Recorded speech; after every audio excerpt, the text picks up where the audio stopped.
Our movie begins with Rebecca meeting Tom while living with her grandfather by the sea and falling in love with a happy boy she dreams about day and night, seeking to spend all of her time with him, hiding from the rain, wandering by the water, and having sleepovers. The children are approaching each other after returning home.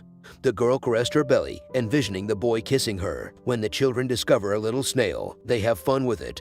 Everything is forgotten. The girl informs Tom that her mother has accepted a job in Tokyo and that they must depart. Bidding farewell to her, the boy kisses Rebecca goodbye. He calls the girl later and says he wants to see her depart and offer her a parting gift. She waits for him at the ferry the next day, but he does not arrive. Rebecca completed her education in 12 years. She recently graduated from university and is returning to see Tom. After meeting the guy's parents, she discovers his residence and visits her beloved. He had a girlfriend at the time, but he constantly remembered his boyhood love for her and still felt for her. Rose. The man drives away. Tom met this girl not long ago. They're spending all of their time together once more. They are as pleased as they were before. They recall receiving a call from 12 years ago. The girl attempts to comprehend the rationale for this. The dude didn't come to look her off. He had merely overslept and had missed the opportunity to present her. A snail with a loving note for a year was his farewell present. The boy had been feeding and caring for the snail before putting it in a matchbox. The gentleman stated he needed to leave for a few days during one of their romantic walks. He is a member of an environmental protest group planning an attack on a human and animal cloning clinic. The guy is ready to go, having prepared his gear and equipment, as well as cockroaches to create fear and action posters. Rebecca does not want to be apart from him and agrees to a combined excursion out of town. After walking a few yards away from their car,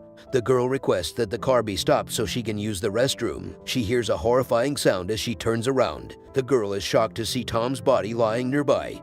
He had been struck by a fast-moving van that had passed by, taking the life of her lover. The girl becomes depressed. She notices the flower pollen and thinks about cloning, which permits a person to have a second life.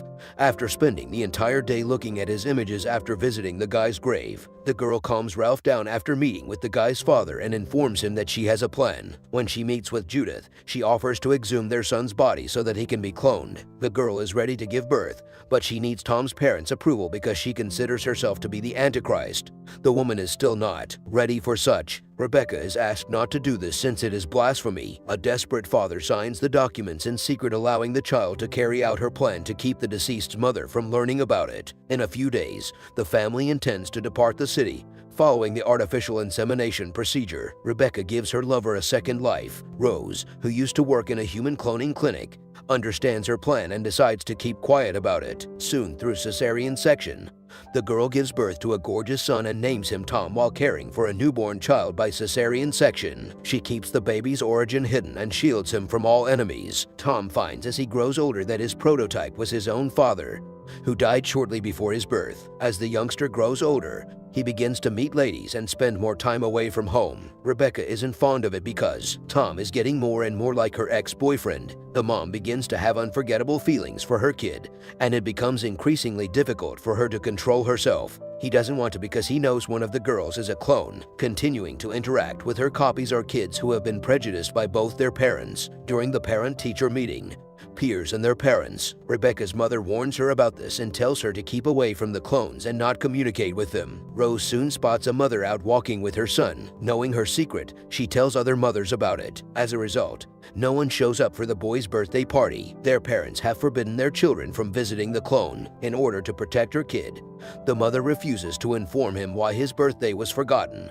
Dismissing the parents of his contemporaries, Rebecca decides to move closer to the water because she fears the kid will become an outcast. She is adjusting to her new home. They stay together and spend all of their time alone. Tom begins to distance himself from his mother after meeting a neighbor boy, but she is unconcerned, recognizing that the youngster wants to speak with his peers. Allowing her kid to fling himself on the sand while playing with him, she feels the passion that emerges within him, anticipating the boy's next moves. Because the boy cannot understand such emotions, he dismisses everything as a game. Tom eventually has a girlfriend, which makes his mother jealous. She can't talk about her sentiments because she's a mother and a lady in love, so she suppresses them. Discover that Monica will be living with them. Rebecca becomes enraged with her son, but she avoids telling him about it. Following in the footsteps of his prototype, the man studies biology and wishes to become an animal, a rights activist who spends every waking moment with his girlfriend. This causes him to wander away from his mother. The woman grows despondent, refuses to speak to her son,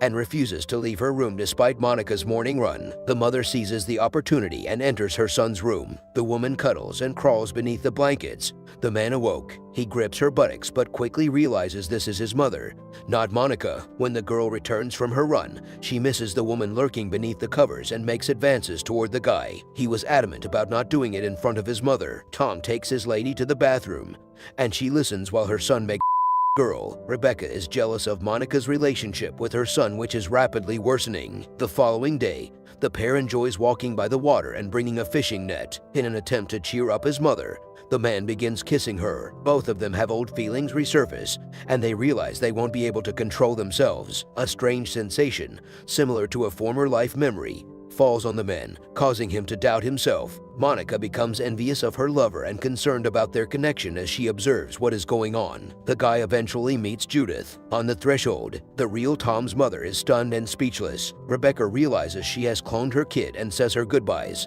Feeling deja vu, the man recognizes the prototype's mother and believes he has been duped. Going insane, he asks questions to which he has no answers. The tension among the family is always building, pushing them to the brink of insanity, and they consider such circumstances intolerable. Monica dumps him and abandons him with his mother. Tom demands an explanation because the woman who approached him on the doorstep looked familiar. Rebecca tells him about her childhood and how she fell in love with a boy when she was a little kid. She went to Tokyo for a while, then returned and continued their relationship after a horrible accident. She could not forget the man who had died. Tom is baffled by what is going on and refuses to believe his mother's words. Removing an old laptop after discovering old images of Tom with his parents, Rebecca presents them to her kid. The man realizes he is a clone and begins to live for the second time. While in a state of shock and bewilderment, the copy does not know what to do next, how to live, and how to deal with his mother now. Grabbing the woman by her hair, he throws her on the bed and climbs on top, kissing Rebecca's lips. The man feels emotions and feelings that have been living deep inside giving into them. He forcibly takes the woman. She also does not resist. Her hand reveals that she has never been in a male. Tom later returns to his senses and recognizes what he's done, embracing his mother's actions. He's packing his belongings and intends to abandon her forever. Before that, the man blames everything on Rebecca and leaves the house. She is overjoyed since Tom gave her something she had always desired before he left. Finally, a woman will be able to conceive a child with the man she loves. We hope that you enjoy your time and have a good day.